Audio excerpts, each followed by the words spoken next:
Salut tout le monde, c'est Monsieur Kazetra. On se retrouve pour une vidéo sur comment régler certains problèmes mineurs que vous rencontrez lorsque vous jouez ou naviguez sur Internet en même temps. Alors, je vais expliquer étape par étape quelles raisons qui peut arriver. La première raison, ça peut être soit les drivers de votre carte graphique n'ont pas été mis à jour, donc ça peut provoquer des éventuels crashs, écran noir, etc. Ou soit problème, soit des RAM, si elles sont défectueuses. Mais généralement, c'est très peu le cas, mais si vous êtes tombé sur une RAM défectueuse ou quoi caisse, il faudra la changer. Aussi, votre processeur, s'il surchauffe trop et qu'il a du mal à refroidir, pensez à changer tout simplement le refroidissement. Si ce n'est pas le cas, remarquez, c'est déjà quelque chose de rassurant. Aussi, votre carte graphique important, si elle chauffe trop, ça peut arriver que ça redémarre pour faire une sécurité. Mais généralement, les cartes graphiques, j'arrive quand même assez costaud à résister à certaines températures. Donc c'est rare qu'elles montent très haut. Tout dépend justement de la saison où là, ça va chauffer à mort parce que l'été, etc. Généralement. Qu'est-ce que ça peut venir? Ça peut venir aussi éventuellement de l'alimentation, ce qui alimente la carte mère et qui bien évidemment permet d'allumer le PC. Plus bien évidemment important à prendre en compte. Ça peut arriver. Ce qui fait que faudra changer l'alimentation tout simplement. Parce que si ça vous fait à chaque fois crash en jeu, etc. et que ça ne devrait même pas être le cas, ça doit être simplement peut-être l'alimentation qu'il faut changer. Mais généralement c'est rare, bien évidemment, selon la configuration que vous avez, ça bouffe toute l'entièreté de l'alimentation. C'est même très très rare. En niveau wattage, c'est pas énorme. Si vous avez une bonne alimentation, il n'y a pas de raison que ça vous fait crash sans arrêt. Il y a aussi une autre raison que beaucoup ne pensent pas réellement, c'est le chipset. Le chipset, c'est là où se trouve le processeur. Vous voyez le milieu, là où vous voyez l'emplacement du processeur, et c'est ça le chipset. Qu'est-ce que ça permet? Ça permet tout simplement de faire fonctionner, que le processeur envoie tout simplement à la carte graphique les mouvements pour que la carte graphique prenne note en image les mouvements que le processeur a demandé de faire. Et la carte graphique, les deux travaillent ensemble. La carte graphique pour l'image vidéo et le processeur, par exemple, sur les actions que vous faites. Voilà, c'est un petit truc à apprendre en plus.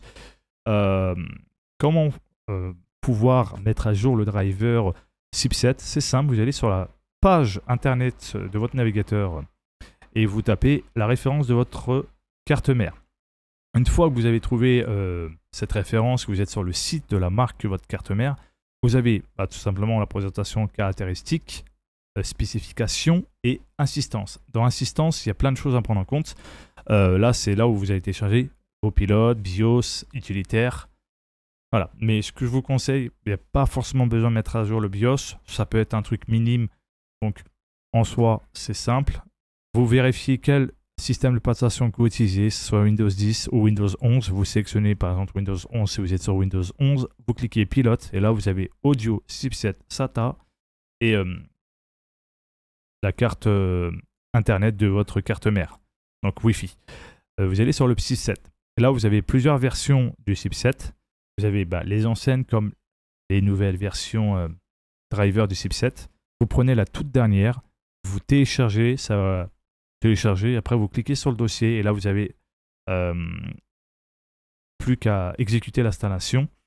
Puis après, ça va l'installer. Puis pensez à redémarrer pour que ça fasse bien l'installation au cas où. Voilà. Et si ça a réglé ce problème, simplement de crash si vous faites deux actions en même temps, ça venait tout simplement d'un driver chipset qui n'a pas été mis à jour.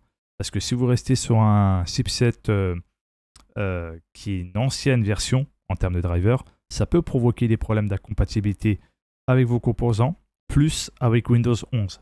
Donc vérifiez aussi, important, ceci, si c'était le cas.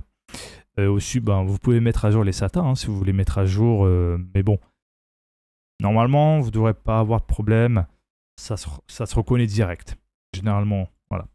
Ça, c'est le WAN, donc c'est le LAN, donc moi j'ai mis à jour, donc on ne sait jamais, donc voilà, au cas où, mise à jour la carte réseau, vous pouvez mettre à jour la carte réseau de votre carte mère, ça peut toujours être utile, et au moins vous êtes à jour complet, si jamais.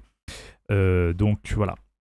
J'espère que cette vidéo vous a plu, vous a aidé. N'hésitez pas à me conseiller aussi et m'apprendre quelques trucs que vous connaissez aussi. Bon, en tout cas, moi, j'aime bien le partage, etc.